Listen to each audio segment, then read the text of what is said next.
The storm rolled in fast, black clouds swallowing the sky above the small town of Millbrook. Rain lashed against the windows of Redwood Academy, an elite private school with a dark undercurrent beneath its polished veneer. Inside, the grand halls bustled with students oblivious to the wickedness that had begun to fester. Among them was Cassie Thornton, a bright but reserved girl, who walked cautiously through the corridors, her gaze constantly shifting. She knew how quickly things could turn against someone here, how the wrong words, a misplaced glance, could make someone a target. And right now, the school had a new pair of victims, the so-called wronged ones, Ivy and Caleb Monroe. The Monroe twins were infamous, not for their achievements, not for their kindness, but for the art of manipulation. They played the game of deception better than anyone, turning half-truths into gospel and twisting reality into a narrative where they were always the victims. Their latest act had been their grandest yet. A month ago, they had accused a well-liked student, David Hollis, of tormenting them. They painted him as a sadistic bully, whispering their version of the story to teachers, students, and even the media. Tear-streaked faces, trembling voices, and carefully curated bruises, evidence no one dared question. David's life unraveled overnight. He was expelled, ostracized, his family humiliated, and then, just days later, he vanished. No one had seen or heard from him since. Cassie had been David's friend. She knew the truth, but the Monroe twins had a way of silencing anyone who opposed them. Now, they sat at the center of attention in the school cafeteria, surrounded by admirers and sympathizers, basking in the glow of their own fabrication. Caleb wore his usual smug smirk, while Ivy maintained her delicate, wounded facade. But something was different today. The lights flickered overhead, a subtle thing, barely noticed by most, but enough to send a ripple of unease through Cassie. A cold draft swept through the room, despite the windows being sealed tight. And then there was the whispering, soft, almost imperceptible, like voices pressing against the walls, seeping from the cracks of reality. Cassie shuddered and turned her attention back to Ivy and Caleb. The twins stiffened, their smiles faltering for just a second. They had noticed it too. The whispers grew louder. A distorted chuckle echoed through the cafeteria, low and eerie, threading through the air like a taunt. Students turned their heads, confused, their laughter and chatter dying down. Then the television mounted on the far wall buzzed with static before flashing an image onto the screen. A dimly lit room, a chair, and David Hollis. The room plunged into silence. David sat slumped forward, his face hidden in shadows, his once neat uniform tattered and stained. His voice, when it came, was distorted but unmistakable. They loved playing the helpless, wronged victims, until their faces got exposed. The cafeteria erupted into chaos. Students gasped, whispered, and some even laughed, assuming it was a prank. But Cassie, she knew better. Because David had disappeared. The police had searched everywhere. David was dead. She saw it in the way his head hung, at an unnatural angle, the way the shadows clung to him like a second skin. But if David was dead, who was behind this? Ivy and Caleb shot up from their seats, their faces draining of color. "This isn't funny," Ivy shrieked, her carefully curated persona cracking. Caleb clenched his fists. "Who did this?" His voice was laced with something Cassie had never heard from him before: fear. The lights flickered again.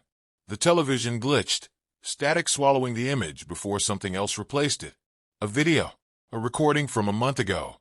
Cassie's breath hitched as she saw the truth play out in real time. The security footage, likely wiped clean by the Monroes before, was back, and it told a story very different from theirs. David wasn't the monster. Ivy and Caleb were. It showed them cornering David in an empty hallway, their faces twisted in cruelty, their words venomous. They pushed him, mocked him, laughed at his pain. And then, Cassie felt bile rise in her throat. Caleb grabbed a metal trophy from a shelf and brought it down on David's head. The cafeteria watched in stunned horror as David collapsed, unmoving. Then Ivy knelt beside him, her expression a perfect mask of distress. "We'll say he did it to himself," she whispered. The video cut to black. Screams erupted. Ivy and Caleb staggered backward, their faces betraying sheer panic. "This is fake," Caleb shouted, his voice wild. "Someone's trying to frame us." But no one was listening. A low chuckle echoed once more. This time, it wasn't from the television. Cassie turned slowly, her breath turning ice-cold in her lungs. A figure stood in the doorway of the cafeteria. David, but not David. His skin was pale, his uniform still torn, and his eyes were hollow, dark voids that swallowed light. His mouth curled into something that barely resembled a smile. "You always wanted to be the victims." His voice was layered, distorted, as if a dozen voices spoke in unison. "Now you will be." The lights went out. Screams filled the air. And Cassie? She didn't run, because deep down she knew. David wasn't here for her. He was here for them. The cafeteria was in chaos. Students shoved past one another, trampling over chairs and tables in a desperate bid to escape. The power remained out, plunging the space into near darkness, save for the dim glow of emergency exit signs. But no one could move fast enough. Not with him standing in the doorway. David Hollis, or whatever was left of him. Cassie stood frozen, her breath locked in her throat. The cafeteria doors swung wildly as students fled, but Ivy and Caleb Monroe were trapped, their bodies rigid with terror. Their secret had been exposed, their carefully crafted lies shattered for the world to see. And now the consequences had come knocking. David took a step forward. A sound, a sickening creak of bones shifting unnaturally, rippled through the room. His head tilted at an unnatural angle, as though his neck had never properly healed. His hollow, blackened eyes bore into Ivy and Caleb. His lips curled into that awful, jagged smile. "You took my life away," he whispered. The words weren't spoken so much as they were felt, a deep vibration in the air, crawling under the skin. Caleb stumbled backward, knocking over a tray of food. "This isn't real," he gasped, shaking his head.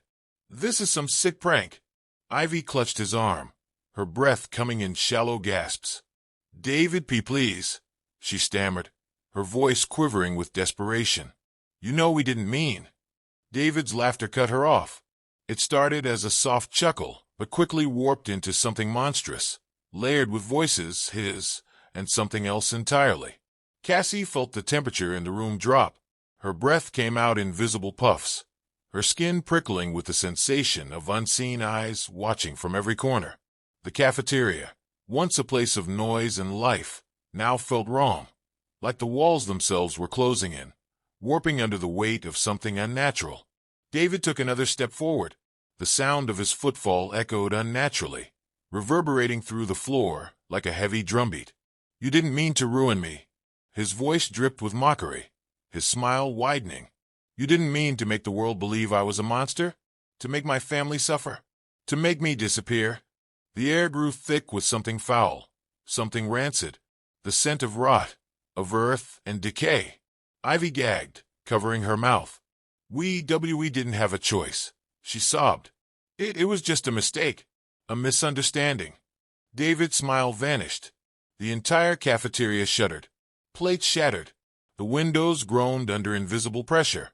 And then, the television screen flickered back to life. Cassie's stomach twisted as the screen showed new footage. A darkened room, a trembling, shadowed figure, and Ivy and Caleb, but not as victims, as killers. Cassie's pulse pounded in her ears. This was no longer just security footage. This was something else, something the world had never seen, a recording that should not exist. It played in gruesome detail. Ivy and Caleb dragging David's limp body through the abandoned east wing of the school, the one that had been closed for renovations for years. The camera angle shifted, as if an unseen force wanted them to see everything. Caleb held a rock in his shaking hands.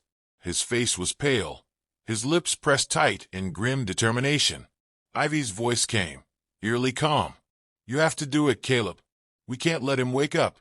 Cassie's stomach lurched. The cafeteria collectively gasped as Caleb lifted the rock and brought it down, again, and again, and again. The sound of bone cracking filled the air. The real Ivy let out a piercing scream. "No, that's not. It wasn't supposed to." The video cut to static. David let out another laugh, a horrible, bone-chilling sound that sent ice running through Cassie's veins. I bet you thought that footage was gone. His voice turned venomous. That no one would ever know. That the truth would stay buried. Just like you tried to bury me. Ivy sobbed. David, please. David tilted his head, considering. Then, in a slow, deliberate motion, he pointed a single, rotting finger at her. The lights exploded. Screams erupted as darkness swallowed the cafeteria whole. And then, Ivy vanished. Caleb spun wildly. Ivy! His voice cracked, raw and desperate. Silence. Cassie took a cautious step forward, her entire body trembling. Ivy was gone. Not a trace, not a sound. It was as if the shadows themselves had swallowed her whole. David turned his gaze to Caleb. Caleb stumbled back, shaking his head violently. No. Please. I'm sorry. I'll confess. I'll tell everyone the truth. Just don't.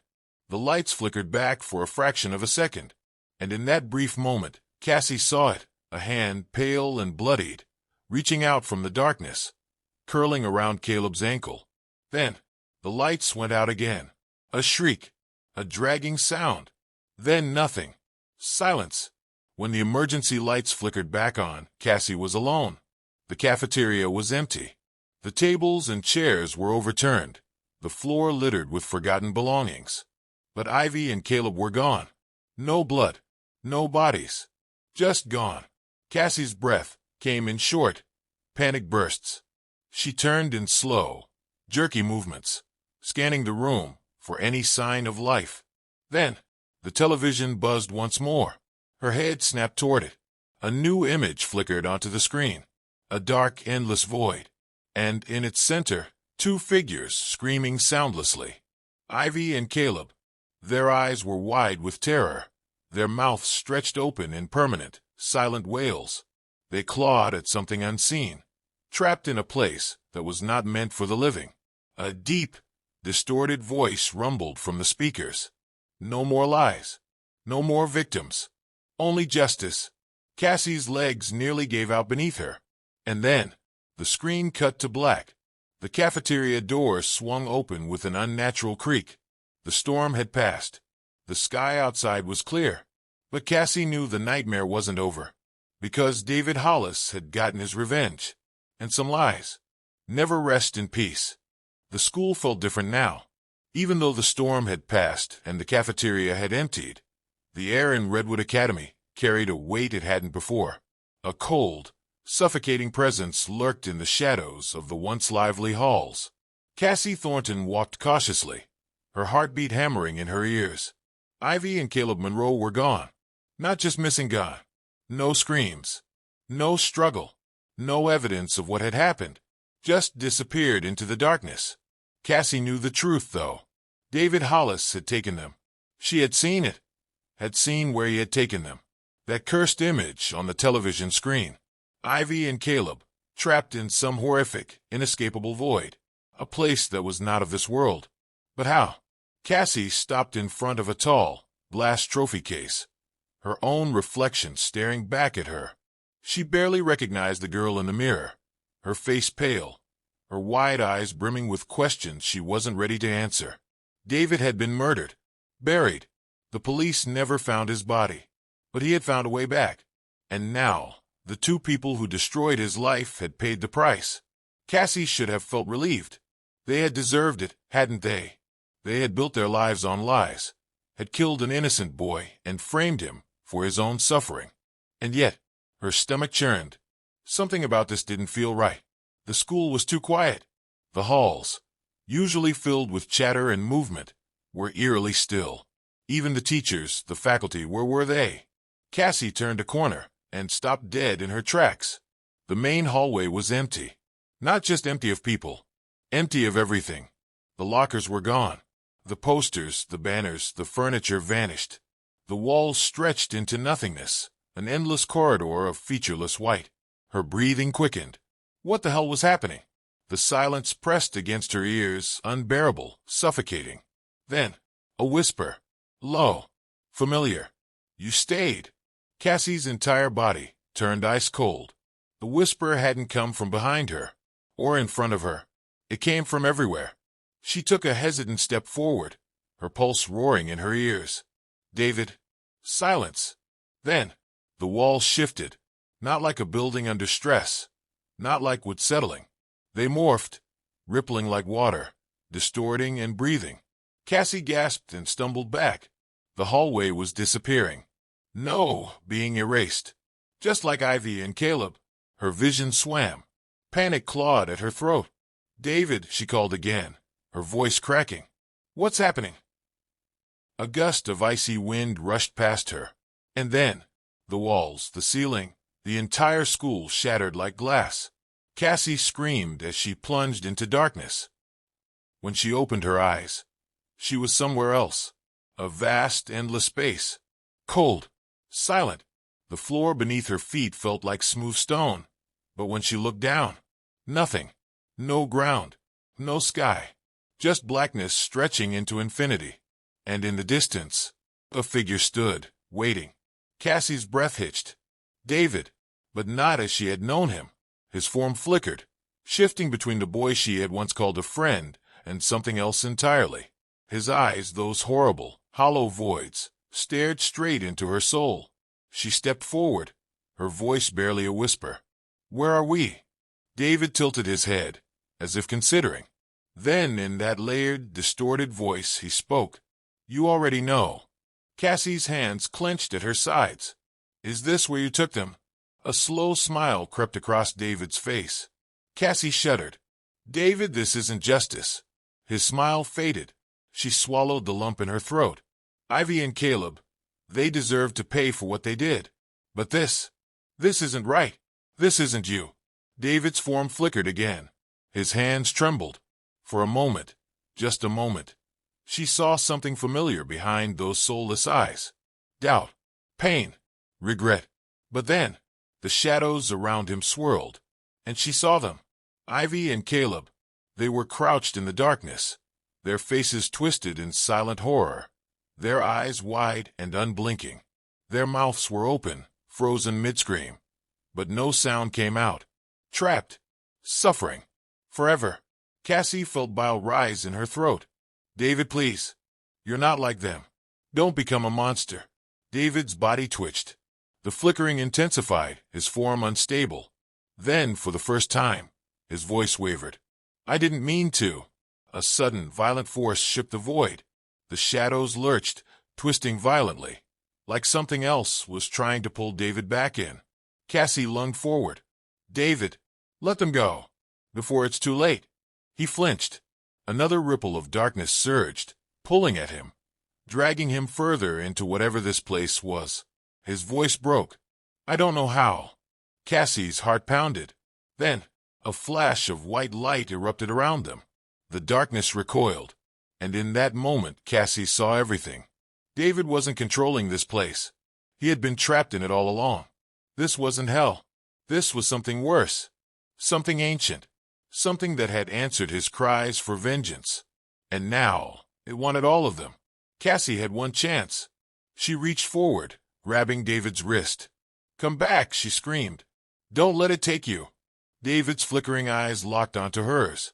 And for the first time since his death, he cried. A single tear rolled down his pale cheek. Then, the darkness collapsed. A deafening roar filled Cassie's ears, and a violent force ripped her away. She fell. Cassie gasped awake. She was lying in the middle of Redwood Academy's hallway. The school was back. The walls, the floors, the lockers, everything was normal. Sunlight streamed through the windows. But there was no sign of Ivy. No sign of Caleb. And Cassie's chest tightened. No sign of David. She sat up slowly, her mind reeling. Had it worked? Had she saved him? Then, a whisper. Soft. Faint. Thank you. A gust of warm air brushed against her skin. And then, silence. David was gone. For good. Cassie exhaled shakily, staring up at the ceiling. Justice had been served. But at what cost? Because deep down she knew. There were other voices in that darkness. And next time, they might not let go.